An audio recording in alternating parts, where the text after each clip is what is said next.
बिस्मिल्लाहिर्रहमानिर्रहीम। अस्सलाम वालेकुम। आज 25 मार्च बरोज़ जुमेरात हम बात करेंगे मरीम नवाज़ की पेशी और नैब के हवाले से। नैब ने एक अहम ऐलान किया है, वो डिटेल्स आपके साथ शेयर करेंगे।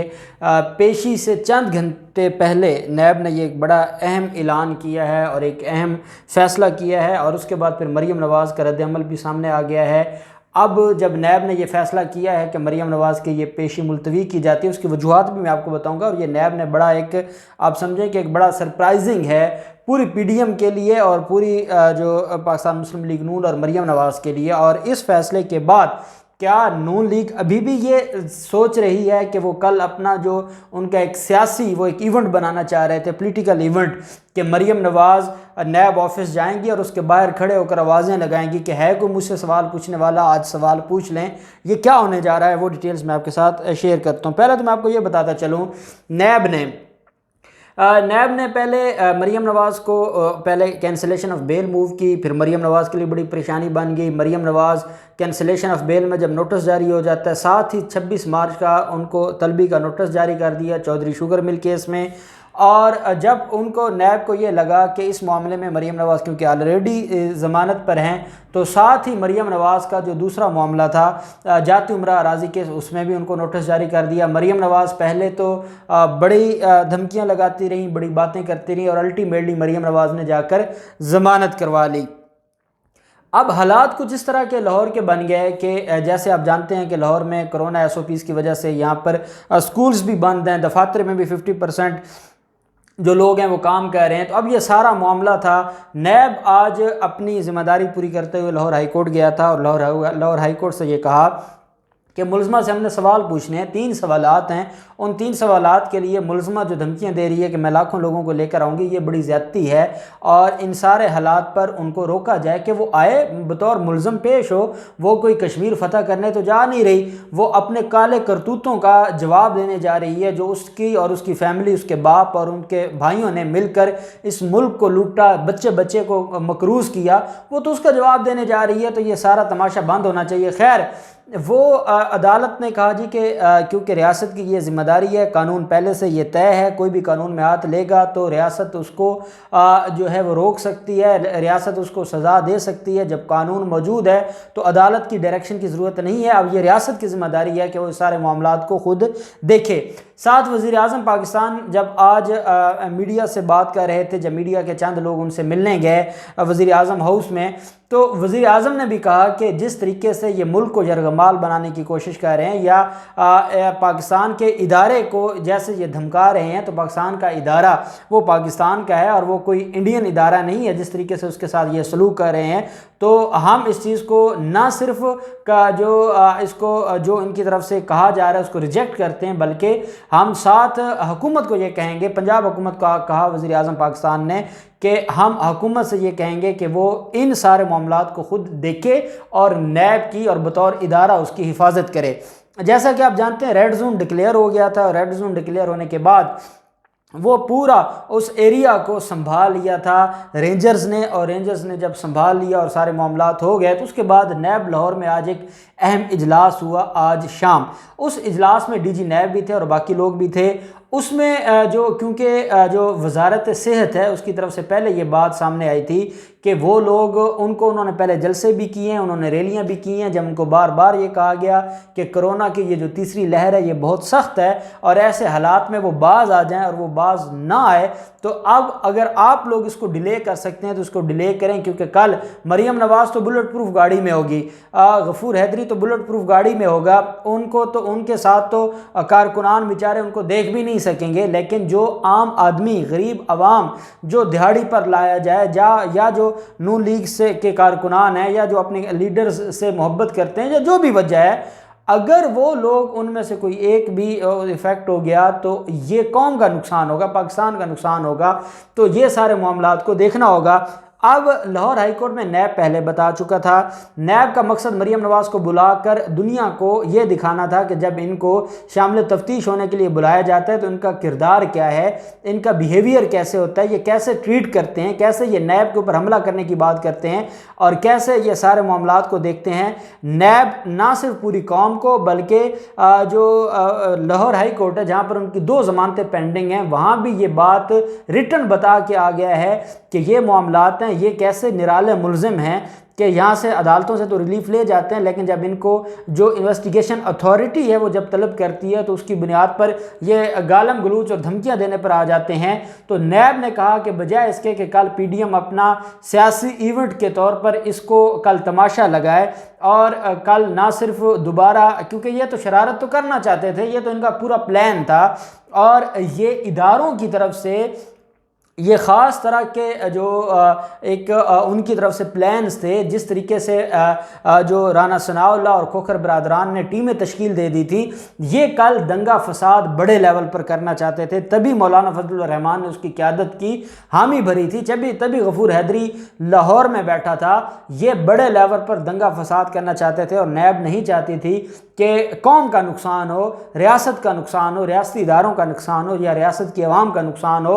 और ये मैं समझता हूँ कि नैब ने ना सिर्फ मरीम नवाज़ के लिए मुश्किलात खड़ी कर दी हैं, ना सिर्फ मरीम नवाज़ की जो कैंसिलेशन ऑफ बेल है उसमें एक बड़ी अहम ग्राउंड ऐड कर दी है कि हमने बुलाया और ये धमकियाँ देते थे, फिर हमारे लिए कोई और चारा नहीं था, हम उसको मुलतवी करते। और जो जाती उम्र राजी केस है उसमें भी मरीम नवाज़ देखें शामिल तफ्तीश नहीं होंगी तो अदालत उनकी ज़मानत खारिज कर देगी। हमेशा ज़मानत तब होती है कि जब मुलजिम शामिल तफ्तीश हो चुका हो और मज़ीद मुलजिम की कस्टडी नहीं चाहिए होती एविडेंस के लिए या इन्वेस्टिगेशन के लिए, तो तब उसको ज़मानत दी जाती है। जब मुलजिम जा ही नहीं रहा और जब उसको बुलाया जाए तो वो धमकियाँ दे या वो जत्थे लेकर जाना चाहे या वो उसको एक सियासी इवेंट बना दे, तो फिर उसके बाद अदालतों के पास भी कोई चारा नहीं रहता सिवाय इसके कि वो ज़मानत खारिज करें, हाई कोर्ट के अहाते से गिरफ्तार हूँ और फिर उनको जो है वो नैब ऑफिस में उनको जो मुंतकिल कर दिया जाए। ये नैब ने चारों तरफ से कौम को भी, लाहौर हाई कोर्ट को भी, ज़मानतों को भी और उनके सारे केसेस को भी, और फिर मरीम नवाज़ का तो कैसे उसके साथ पिछले 6 दिन से जब से ये नोटिस जारी हुए हैं मरीम नवाज़ से तो बोला नहीं जाता था और फिर वो लाहौर हाई कोर्ट भी गई, गिरफ्तारी का खौफ भी था, उन्होंने ज़मानत भी करवाई, सारी चीज़ें। नैब तो हर तरफ से अपने आप को नैब ने सुरखरू किया और ये केसेस पेंडिंग हैं। फिर मरीम नवाज़ ने जितनी एफर्ट्स की हैं और जितना कुछ किया और जितना उनके जहन के ऊपर दबाव था और जितना इन्होंने लोगों को इकट्ठा करने के लिए कोशिशें की हैं वो दोबारा से करेंगे और ये सारा मामला दोबारा से होगा। और फिर लाहौर हाई कोर्ट में क्या जाकर जवाब देंगे, क्योंकि लाहौर हाई कोर्ट और सारी चीज़ें तो मीडिया दिखा रहा है। अब मरीम नवाज़ ने जब नैब की तरफ से ये पेशी मुलतवी हुई तो मरीम नवाज़ ने बड़ी एक धुआंधार प्रेस कॉन्फ्रेंस की। मरीम नवाज़ का ये कहना है कि एक तो ये मुझसे डर गए हैं और मेरी जो पेशी है ये मुझे नहीं बुलाते एक नहती लड़की को, और ना मरीम नवाज़ गिरफ्तारी से डरती है, ना जेलों से डरती है, ना नैब से डरती है। अगर मरीम नवाज़ ना गिरफ्तारी से, ना जेलों से डरती है, ना नैब से डरती है तो फिर लाहौर हाई कोर्ट ना जाती, फिर वहाँ ज़मानत जाकर ना लेती, वहाँ ये ना कहती कि जनाब मुझे जब बुलाया जाएगा मैं जाऊँगी। मैं तो हर तरह की उनकी जो सवालात हैं या उनकी जो फरमाइशें हैं वो पूरी करूँगी नैब की, लेकिन बराए मेहरबानी मुझे गिरफ्तार ना किया जाए। वहाँ आप जाकर कुछ और कहती हैं, यहाँ अब आकर आप ये बात करती हैं कि नहीं मैं तो जाना था लेकिन जो नैब है वो डर गया है। और साथ मरीम नवाज़ का ये कहना कि एक निहत्ती लड़की से जो डरे हैं और आज डीजी नैब लाहौर का नाम लिया। पहले मरीम नवाज़ ने डीजी नैब लाहौर का नाम नहीं लिया, आज कहती हैं कि जो मेरे साथ डीजी नैब लाहौर ने किया और चंद और लोगों ने, वो मेरे दिल में महफूज है जिस तरीके से मेरे साथ ज़्यादती होती रही। और ये जो सारी चीज़ें हैं कौम भूली नहीं है। जैसे इमरान खान और ये सारे लोग मेरे ख़िलाफ़ प्रोपेगेंडा कर रहे हैं या मेरे ख़िलाफ़ एक इन्होंने साजिश तैयार की हुई है, तो मैं ये समझती हूँ कि मैं पहले भी नैब जाने को तैयार थी, अब भी मुझे जब नैब बुलाएगा मैं तैयार हूँ।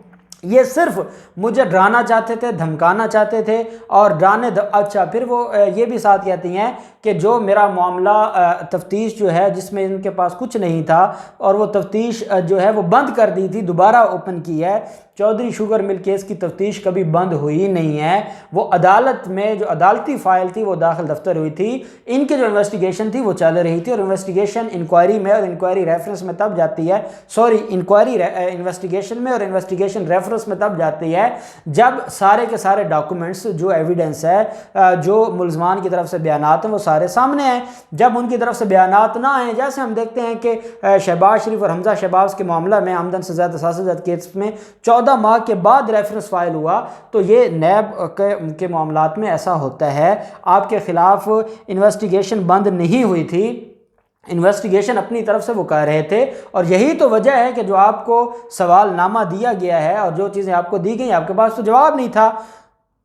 अब आपका ये धमकियां लगाना, आपका ये कहना कि जो नैब है वो खौफज़दा है, नैब खौफज़दा नहीं है। नैब ने असल में आपका जो कल का ड्रामा था उसको जो है वो फ्लॉप कर दिया, आपका जो शो था वो फ्लॉप कर दिया है। और आपका जो इदारों पर हमला करने की कोशिश थी और जिस तरीके से आम कारकुनान की ज़िंदगियां दांव पर लगाना आपका मकसद था, उससे नैब ने इन सारी चीज़ों से कौम को बचाया है। और मैं समझता हूं कि अभी आपको चंद दिनों में नज़र आ जाएगा कि अप्रैल के पहले हफ्ते में दोबारा मरीम नवाज़ को बुलाया जाएगा और फिर मरीम नवाज़ ऐसी चीखती चिल्लाती रहेंगी। और बाकी भी बड़े केसेस हैं। 29 मार्च को कैप्टन सफदर की भी बेल पर समाअत है और कैप्टन सफदर को भी और उनकी पूरी फैमिली के खिलाफ आमदन से ज़्यादा साजिश और मनी लॉन्ड्रिंग का केस भी जो है वो पेंडिंग है और उसमें मरीम नवाज़ भी मुलज़मा है। तो ये मामला ऐसा इतने जल्दी हल होने वाला नहीं है।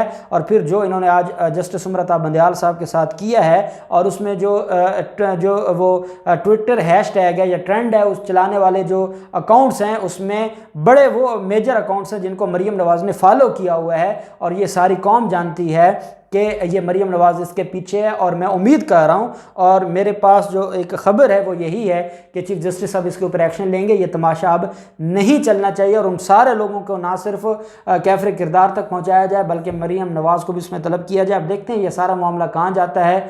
जो भी डिटेल्स होंगी हम आपके साथ शेयर करते रहेंगे। अल्लाह पाक पाकिस्तान कामयाब नासिर हो। बहुत शुक्रिया। अल्लाह हाफिज़। पाकिस्तान जिंदाबाद।